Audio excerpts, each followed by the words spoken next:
चलिए आगे बढ़ते हैं साथियों, अगले प्रश्न की तरफ, अगली घटना की तरफ चलते हैं साथियों। क्वेश्चन बहुत शानदार बनने जा रहा है। हाल ही में वांग ही ने खुद ही कह दिया, चाइना के विदेश मंत्री ने खुद ही अपने बयान में कह दिया कि लोग हमें बदनाम कर रहे हैं। किस चीज के लिए बदनाम कर रहे हैं? कि हम डेट ट्रैप, ऋण जाल में फंसाते हैं लोगों को। ऐसा नहीं है, हम नहीं फंसाते लोगों को लोग खुद फंस जाते हैं। रुकिए, जो भी कहा होगा वो तो हम देखेंगे, लेकिन यह बहुत ही इंपॉर्टेंट मसला है। चीन के विदेश मंत्री वांग यी इन दिनों यात्रा पर थे, 3 देशों की यात्रा पर गए। भाई साहब आप सोच के देखिए, इतने बड़े देश का विदेश मंत्री। अब आप पूछेंगे सर इज्जत दे रहे हो आप चीन को, बेटा देनी पड़ेगी। कारण क्या है ना, अफ्रीका के लिए तो ये भगवान हो रखा है। कारण ये है कि अफ्रीका में जितना पैसा इसने मार्केट में उतारा है उतना अमेरिका सोचता भी नहीं है। इतना पैसा इसने अफ्रीका के अंदर उतार दिया है। कितना उतार दिया? 148 बिलियन डॉलर। ये पूरी मतलब 148 बिलियन डॉलर का चीन अभी तक अफ्रीका में इन्वेस्टमेंट कर चुका है, केवल 32 देशों के अंदर। जिन देशों की कुल जीडीपी नहीं है उनसे ज्यादा का वहां इन्वेस्टमेंट हो चुका है। अब वो आदमी अगर यात्रा पर आएगा तो उसके लिए पलक पावले तो बिछाए जाएंगे। तो साहब वो यात्रा पर भी कहां गया, आप उससे अंदाजा लगाइए। अब आप में से कई लोग अभी ऐसा होंगे ना, तुरंत नर्वस आ जाएंगे एकदम, ओहो इंडिया का क्या होगा। बेटा इंडिया को ही घेरने की तैयारी कर रहा है। इससे आप अंदाजा लगाइए कि आप कितनी बड़ी ताकत हैं। देखिए चीन के पास करने के लिए बहुत सारे काम हो सकते हैं, लेकिन अगर उसका पूरा फोकस इंडिया पर है तो इससे पोटेंशियल अपना पहचानिए कि हम कितने शक्तिशाली हो गए हैं। मतलब आप इंडिया को घेरने के लिए कहीं पर भी जाने को तैयार हो रहे हो, इसका मतलब इंडिया आपस वाकई में एक बहुत बड़ी ताकत है। और तो कहीं वो फोकस नहीं कर रहा, ना वो मेडिटेरेनियन सी में फोकस कर रहा, ना वो अमेरिका में फोकस कर रहा, ना ऑस्ट्रेलिया में फोकस कर रहा, ना जापान पे फोकस कर रहा। सब कुछ घूम फिर के हमारे ही पास क्यों आ रहा है? तो पहले प्राउड करिए कि वी आर इंडियंस और हमारा पोटेंशियल इतना है कि उसको पता है कि बेटा एक ही बंदा है जो तुम्हें हरा सकता है, दैट इज इंडिया। अच्छा चलो मैं आपको एक फैक्ट और बताता हूं। देखो वांग यी तो खूब अच्छे से यात्राओं पर निकले हुए हैं, लेकिन क्या आपको पता है शी जिनपिंग 2 साल से अभी तक अपने कमरे से बाहर नहीं निकला है। ठीक है ना? तो ऐसी स्थिति के अंदर जो है ना, ये अपने आप में बहुत बड़ा विषय बन जाता है कि चाइना के लिए इंडिया अपने आप में एक चिंता का विषय है। चलिए मैं आपको बताता हूं कैसे है, आप इससे अंदाजा लगाइए। वांग यी इन दिनों 3 देशों की यात्रा पर थे। जनवरी के फर्स्ट वीक के अंदर न्यू ईयर विश करने गया 3 देशों को। किन किन को गया, उन तीनों देशों के नाम सुनिएगा साथियों। केन्या के पास गया, कोमोरोस के पास गया और इरिट्रिया के पास गया। ये 3 देश जिनको आप लोग मतलब मैप में भी खोजते ही रहते हैं। कहां कहां गया? इरिट्री गया, केन्या गया, कोमोरोस गया। और मैं गारंटी दे रहा हूं, मैं अफ्रीका का मैप दिखाऊंगा ना तो कोमोरोस तो आप ढूंढ ही नहीं पाएंगे। देखिए ये अफ्रीका का मैप है, खोजिए कि इसमें कोमोरोस कहां है। मैंने आपको पूरा वर्ल्ड कॉन्टिनेंट दिखा दिया। वर्ल्ड का कॉन्टिनेंट उठा करके देखिए, ये पूरा अफ्रीका रहा, हम यहां बैठे हुए इंडिया वाले रहे, एशिया रहा, सब दिख रहा होगा, ऑस्ट्रेलिया दिख रहा है, इंडोनेशिया मलेशिया दिख रहा है। इस मैप में कोमोरोस खोज के देखिए, आपको कोमोरोस दिखाई नहीं देगा। अभी बताते हैं। हाँ, अब एक विद्यार्थी कह रहा है सर कोमोरोस तो हॉर्न ऑफ अफ्रीका वाला हो गया। अच्छा देखो बेटा, मैं तुम्हें जूम करके दिखा देता हूं, वो अब भी नहीं दिखाई दे रहा है। तुमको दिखाई दे रहा है? नहीं दिखाई दे रहा है, नहीं दिखाई दे रहा है ना। चलो अब मैं तुमको ना एक चीज और दिखाता हूं बेटा, देखो ध्यान से। अब मैं मैप का दूसरा स्वरूप लगाता हूं, थोड़ा जूम करके इस मैप को लगाता हूं। इस मैप को देखो, अब ये मेन लैंड अफ्रीका है, आपको कोमोरोस यहां पर भी नहीं दिखा। अब शिवेंद्र प्रजापति ने कहा कि मेडागास्कर के पास ढूंढिए। सर बिल्कुल सही कहा आपने, मेडागास्कर के पास ढूंढिए, यानी कि मेनलैंड पर भी नहीं है। मेरा कहने का मतलब यह है कि जब दुनिया का मैप दिखाया तो मैं उसको बता तक नहीं पाया कि वो कहां है, इतना छोटू सा देश। जब मैं अफ्रीका का भी बनाया तो भी वो फोटो में नहीं आ सका, तो मैंने उसको जूम करके आपको दिखाने की सोची है। ये देखिए, ये रहा कोमोरोस। अब मैं थोड़ा और जूम करता हूं, शायद आप पहचान जाएं। ये देखिए, आपको यहां पर एक आइलैंड कंट्री दिखाई देगा, कोमोरोस। मतलब ये लोग तो ना एनी टाइम इंडिया का थैंक यू बोलते होंगे कि भैया संगति हो तो ऐसे की कि इंडिया की बगल में आने का इतना फायदा मिला। आप सोच के देखिए इन देशों को क्या फायदा मिला होगा, क्या किस तरह का, मतलब सोचिए मेडागास्कर और इसके बीच में यहां पर एक बैठा डॉट जितना है, मेरा कैमरा भी फोकस नहीं कर पा रहा है इसके ऊपर, यहां पर अब मैंने इसको बनाने लायक दिखा दिया है, कोमोरोस है। आप इधर देखिए इस वर्ल्ड मैप के अंदर यहां पर कहीं बैठा हुआ देश है कोमोरोस, आप इससे अंदाजा लगाइए। अब आप पूछेंगे इतनी सी बिंदी के ऊपर चीन का विदेश मंत्री गया है, आप सोच रहे हैं आप, ये भाई इनके यहां पर मतलब समझ के देखो कारण क्या है अब वो समझ के देखो। कारण ये है जनाब कि ये पूरा पानी जो है ना, पूरा पानी ऊपर से नीचे तक, देखो चाइना वाले तो 9 डैश के माध्यम से इतने से पानी को साउथ चाइना सी कहलवाने के लिए उन्हें पानी से पापा कहलवाना पड़ रहा है। हालत खराब हो गई है, दुनिया मानने को तैयार नहीं हो रही है कि ना साहब हम नहीं मानेंगे इस बात को कि आप कहां तक हो। इंडिया वालों ने तो यहां से लेकर के नीचे अंटार्कटिक ओशन तक पूरे पानी को इंडियन ओशन कह रखा है और वर्ल्ड बकायदा मानता है। इवन अब तो हालत यह हो गई है कि जहां पर यह पैसिफिक ओशन, एशिया पैसिफिक, इन दोनों क्षेत्रों को कंबाइंड रूप से यहां से लेके यहां तक पहले दुनिया वाले इस क्षेत्र को एशिया और पैसिफिक के कारण एशिया पैसिफिक कहा करते थे। इंडिया की इज्जत में अब यह चीज और बदल गई है और इसका नाम अब एशिया पैसिफिक की जगह इंडो पैसिफिक कर दिया गया है। अमेरिका वालों ने अपनी स्ट्रेटजीज में इसका नाम बदल दिया है, कहा है कि नहीं यार इंडिया बहुत प्रभावशाली देश है। ऐसी स्थिति में यह पूरा क्षेत्र इंडो और इधर की तरफ पैसिफिक, इंडो पैसिफिक क्षेत्र है पूरा की पूरा एशिया से लेकर के अमेरिका के बीच का क्षेत्र। आप अब अंदाजा लगाइए इतने बड़े क्षेत्र के अंदर इसको यहां आकर बैठना पड़ रहा है। कारण यह है साहब, एकदम स्पष्ट सी बात है, क्योंकि इंडिया ने इन सभी देशों को अपना जैसा बना रखा है। कौन सा? चाहे मेडागास्कर हो, चाहे सेशेल्स हो, चाहे मॉरिटानिया, रीयूनियन तो अपने मित्र फ्रांस का ही घर है, यानी कि ये तो फ्रांसीसियों का ही आइलैंड है। तो ये पूरा की पूरा अपना क्षेत्र है। ऐसी स्थिति में इसका पूरा फोकस इन देशों पर रहता है। तो चलिए मैं वापस लाता हूं आपको। अभी ये यात्रा पर कहां गया साथियों, अब मैं दूसरा देश दिखाता हूं। देखो गरीबों की जब बारी आती है ना तो अफ्रीका को गिनते हैं, और अफ्रीका में भी गिनते गिनते एक हॉर्न ऑफ अफ्रीका है। हॉर्न ऑफ अफ्रीका ये शब्द यूं समझो कि हमने ही दिया था। क्यों दिया था यूं समझाता हूं मैं आपको। देखो अपन तो ठहरे पैसे वाले, आज से नहीं बहुत लंबे समय से, है ना। इंडिया का जो मतलब सनातनी परंपरा अपने देश की रही है ना, जिस प्रकार का हम वसुधैव कुटुंबकम लेकर चले हैं, हमने कभी किसी पर अटैक नहीं किया। अपना विचारधारा आज भी यही है कि खुद को बड़ा बनाओ यार, दूसरे के ऊपर फोकस मत करो। हम अपनी तरफ से अटैक नहीं करते। हम कभी गरीब थे नहीं, ना आज है। क्या है ना जी, आपको मैं बताता हूं, आप कभी नोटिस करिएगा, आप अपने समाज में ही आपस में नोटिस करके देखिएगा। एक सिंपल सी बात है जो आपके अंदर एटीट्यूड परिवर्तन कर देगी, अपने देश को देखने का नजरिया बदल देगी। आप मुझे केवल इतने से प्रश्न का आंसर बता दो, आपके यहां पर छिनैती, डकैती, गुंडई या फिर किसी भी प्रकार का अपराध कौन करता है? जो आपके शहर का एकदम धन्ना सेठ है, बहुत बड़ा व्यापारी है, या फिर जो छुट भैये हैं जिनके पास ना कभी खाने के लिए दाने थे, ना कभी रोजगार था, ना घर के संस्कार थे, ना उनके पास कोई वैल्यू थी। कौन करता है आपके अंदर ये छुट भैयापंती की हरकतें? आप खुद से सोचिए। हमारे यहां पर देश के अंदर हमेशा से हर व्यक्ति बहुत पैसे वाला रहा। इंडिया सोने की चिड़िया रहा है। कारण क्यों रहा है? क्योंकि अल्टीमेटली ना जी, क्योंकि हमारे पास में इतना सब कुछ संसाधन था कि हमें जरूरत ही नहीं पड़ी यार किसी के साथ छीनने खाने की।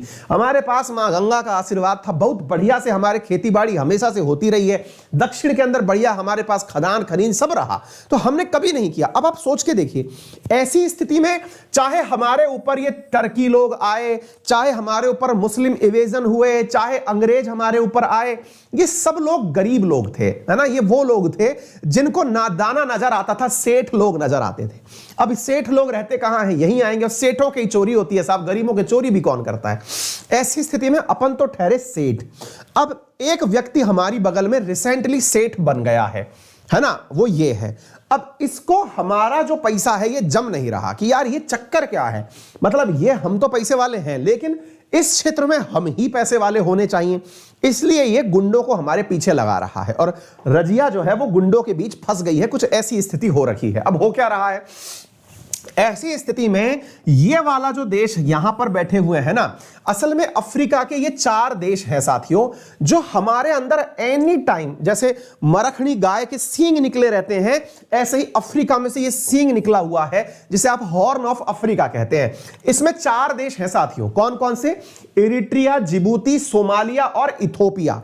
ये 4 देश। हालत इतनी खराब है इन देशों की कि ये फौज तक नहीं रख पाते, अपनी सेना तक नहीं है इनके पास में। पैसे की हालत खराब, सेना तक नहीं है। आप पूछेंगे सेना नहीं है तो हिफाजत कैसे करते हैं? क्या करना, सब लोगों को इन्होंने लुटेरा बना रखा है। तो जो पायरेट्स ऑफ सोमालिया है ना, वो असल में इनकी सेना है। आप सोच के देखिए, जिसको ये पायरेट्स ऑफ सोमालिया कहते हैं, असल में वो इनकी सेना का नाम है, सोमालिया के समुद्री लुटेरे।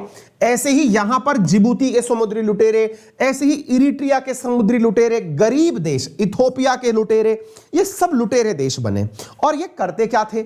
अब इंडिया से कोई सामान, अब देखो इंडिया से हर व्यक्ति व्यापार करना चाहता है। अब ऐसी स्थिति में हुआ क्या, व्यापार के नाम पर हमारा माल गल्फ ऑफ आदेन से निकलकर बाबे मंडल से होते हुए लाल सागर, लाल सागर से होते हुए स्वेज कैनाल और यहां पर मेडिटेरेनियन सी, मेडिटेरेनियन सी से होते हुए जिब्राल्टर ओशन, जिब्राल्टर से अटलांटिक और यहां से होते हुए फ्रांस, ब्रिटेन, यहां तक हम सामान पहुंचाते थे।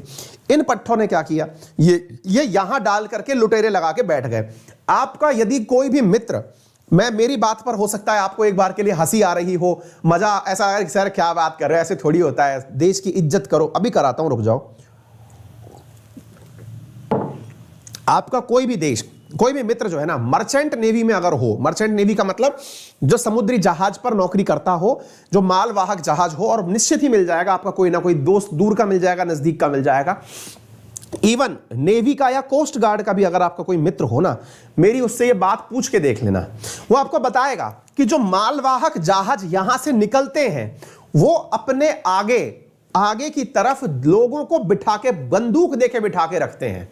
यही तो कारण था कि वो जो इटालवी सैनिक आए थे ना इंडिया, इटालियन 2 नाविकों का केस नहीं पढ़ाया था मैंने आपको, तो वो आए थे जब, तो वो अपने साथ भी सेना लेके आए थे, क्योंकि इनका कोई भरोसा नहीं है, इनको काउंट नहीं करते लोग, देखते गोली मारते हैं, मारो इनको। लेकिन ये ऐसे हैं साहब, 100 की संख्या में निकलते हैं, 20 भी पहुंच जाएंगे तो बहुत रहेगा, ऐसी हालत है। आपको मालूम होना चाहिए, भारत जैसे देश यहां पर ऑपरेशन अपहरण चलाते हैं कि यार यहां पर गाड़ी को जो है ना, ये लोग लूट के बैठ जाते हैं, ट्रकों को जाने नहीं देते, मतलब जहाजों को जाने नहीं देते। अब आप पूछेंगे सर बहुत माहौल बना दिया इस बात का, अब मुद्दे पे भी आ जाओ। अब मुद्दे पे आने दो, क्योंकि पहले आपको मैंने गरीबी बताई कि गरीबी कितनी है, इससे आपको यह पता चलेगा जो गरीब है। अब उसको मैं ये कह दूं कि बेटा आज तो तुम्हारी बढ़िया पार्टी, मतलब खाने में एकदम तुम्हारा मनपसंद वेजिटेरियन और नॉन वेजिटेरियन फूड होगा, तो सोचो वो तो सब कुछ ही कुर्बान कर देगा। ऐसी स्थिति में इरिट्रिया पहुंच गया, कौन? चीन। और इरिट्रिया पहुंच करके कहा, कभी देखी है तुमने सेना? बोले नहीं देखी, मेरी वाली देखो, और मैं तुम्हारे यहां पर पोर्ट बनाऊंगा। 2018 में भाई साहब इसने अपना पोर्ट बना दिया, जिसका नाम है डोरा ले, यानी कि इसने इस पर डाल दिया डोरा। नाम क्या हो गया? डोरा ले। डोरा ले कहां हो गया? इरिट्रिया में। किसने बना दिया? चीन ने बना दिया। 2018 में बनाना शुरू किया, बनकर तैयार हो गया। आप पहले उस डोरा ले का फोटो दिखा देता हूं ताकि आप लोग ये देखिए, ये डोरा ले का फोटो है। यहां पर चीन की सेना विद्यमान है बकायदा, यहां पर ये टैंकर फैंकर सब लग गए, इन्होंने बढ़िया से अपना सारा सामान बना लिया है। अब देखिए, जो भी व्यक्ति, आप देखिए, चाहे तालिबान को उठा के देखिए, चाहे आप अलकायदा को उठा के देखिए, ये बहुत गरीब थे पहले, है ना, इनको अमेरिका जैसों ने फांसा अपनी बातों में। अब इरिट्रिया वालों को फांस लिया किसने? चीन ने, अपनी भाषा में। लेकिन चीन कोटी खेल गया। कैसे खेल गया? उसने क्या किया ना, इस पर्टिकुलर जगह पर, किस जगह पर आप इसे देखिए, इसने इरिट्रिया के अंदर यहां पर क्या कर दिया, यहां पर अपना पोर्ट बना लिया सेना के साथ। इससे क्या होगा? इससे 2 फायदे हुए। एक तो चीन का जब भी कोई जहाज यहां से निकल के जाएगा तो यहां पर लूटने की संभावना खत्म हो गई। अच्छा, अपने को टेंशन क्यों नहीं है? हमारे कोस्ट गार्ड वाले मारने चले जाते हैं, हम तो अभ्यास ही यहीं बैठ के करते हैं इनको मारने का, क्योंकि हमको तो टेंशन है नहीं, तो हम यहीं पर जाके गोलीबारी चलाते हैं। तो ये इरिट्रिया में कौन गया? वांग ही गया। अभी न्यूज पढ़िए क्या लिख रहा है, इरिट्रिया गया। कौन गया? वांग ही गया। आगे बात समझ में, विदेश मंत्री क्यों गया? क्लियर हो गया। अच्छा, अब आप पूछेंगे सर ये जब इतने ही खतरनाक हैं तो अमेरिका जैसे देश कुछ क्यों नहीं करते? करते हैं ना। अमेरिका ने क्या किया? अमेरिका ने इसके ऊपर पाबंदियां लगा दी, बैन लगा दिया कि तुम्हारे साथ व्यापार नहीं करेंगे। ये लुटेरे हैं, ये कहते हैं कि हम व्यापार करते नहीं, छीनते हैं। और सुनो, चीन हमारे साथ जुड़ गया है। ऐसी स्थिति में इरिट्रिया पर, इथोपिया में, याद करिए, अब देखिए थोड़ा सा मैप को याद करते चलिए, आपको चीजें याद आएंगी। इधर देखो बेटा, ये इरिट्रिया और इसके बगल में देश है इथोपिया। याद करिए, इथोपिया वही अबे अहमद वाला जिनको नोबेल पीस पुरस्कार मिला है। ये अभी इथोपिया वही वाला जहां ग्रांड रेनेसा डेम है, लेक तैना है, जहां से कि ब्लू नाइल निकलती है। अब देखो, ये इथोपिया के उत्तर में यहां पर एक जगह है जिसका नाम है टिग्रे।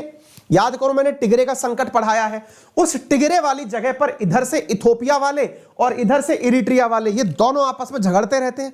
तो अमेरिका ने इरिट्रिया को भी पनिशमेंट दे दिया और इथोपिया को भी पनिशमेंट दे दिया कि तुम लोग ह्यूमैनिटेरियन ग्राउंड पर काम नहीं कर रहे हो। इथोपिया से कहा तुम्हारे साथ भी व्यापार बंद, तुम्हारा जो बिना टैक्स का माल आता था नहीं मंगाऊंगा, और इधर इरिट्रिया से कह दिया कि तेरे साथ भी व्यापार खत्म।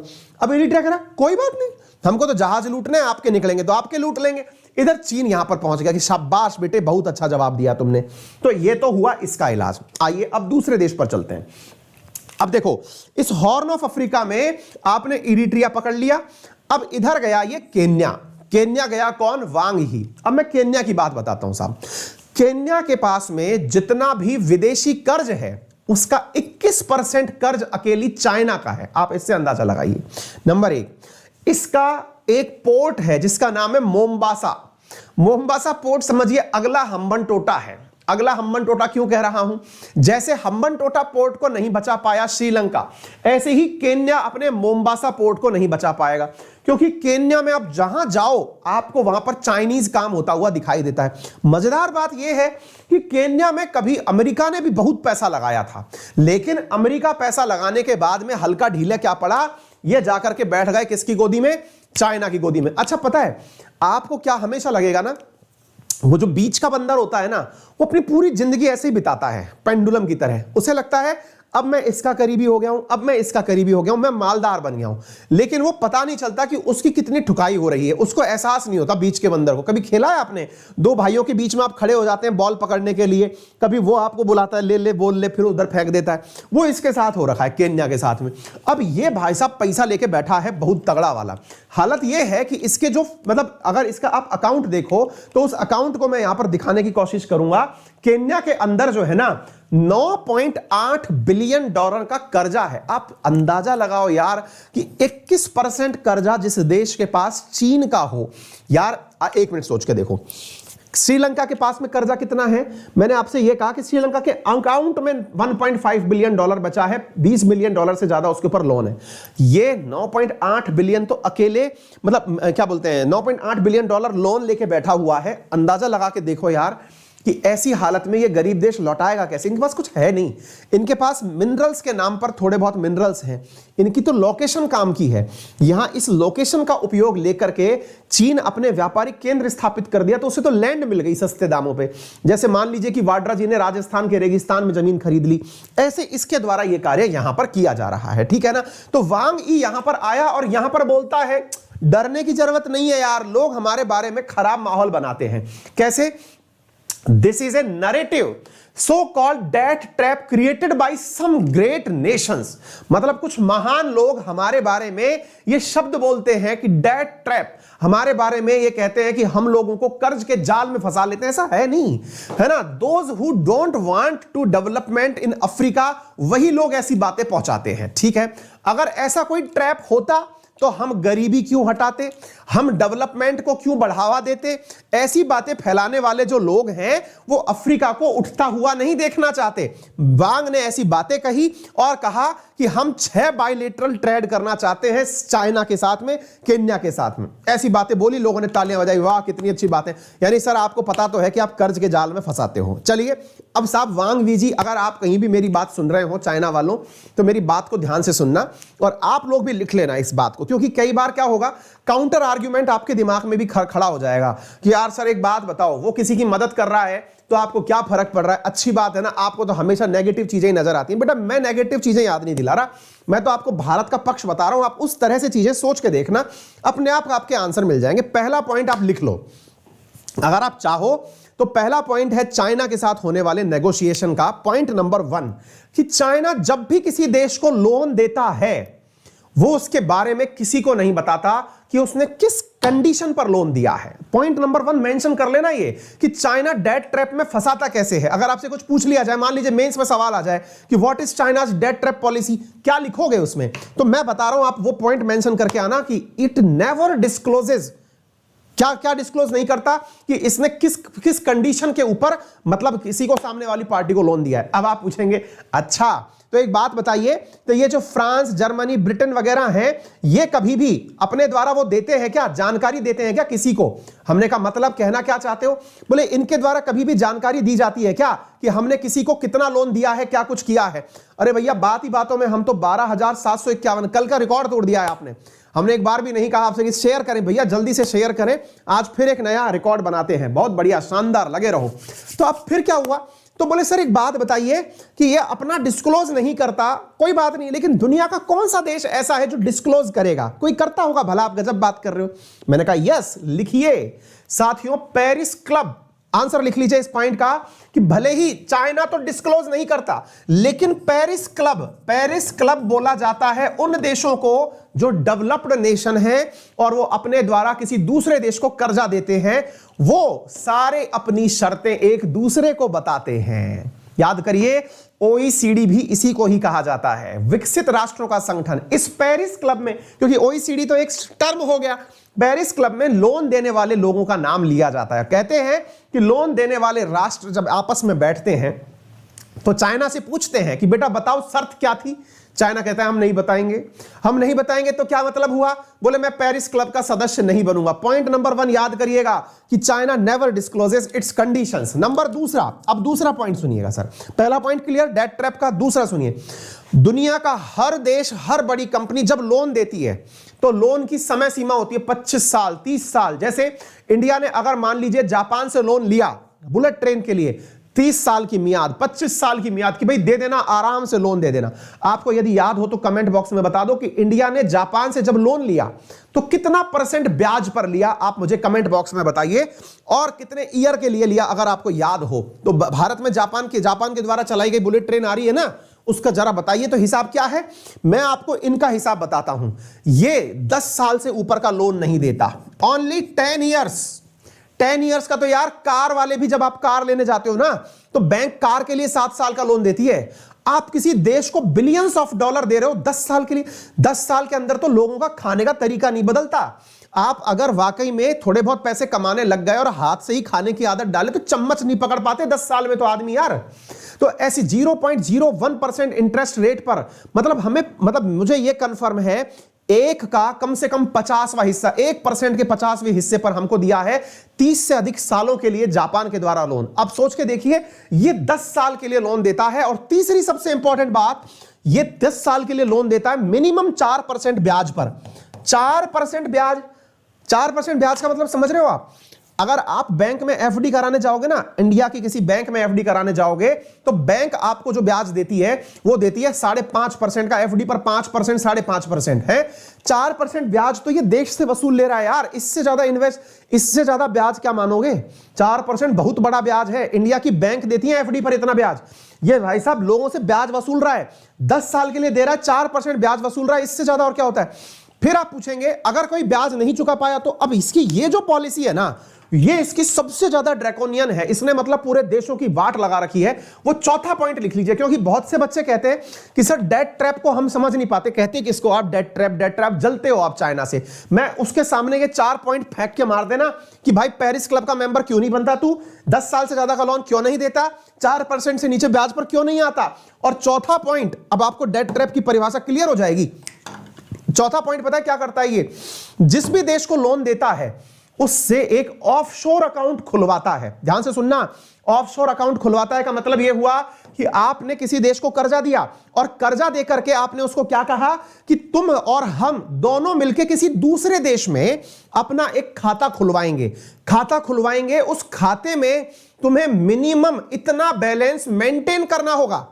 आप सोच के देखो, अगर मान लो कि मैंने बैंक से कर्जा लिया तो मेरा उद्देश्य क्या है कि मैं उस पैसे का उपयोग कर सकूं।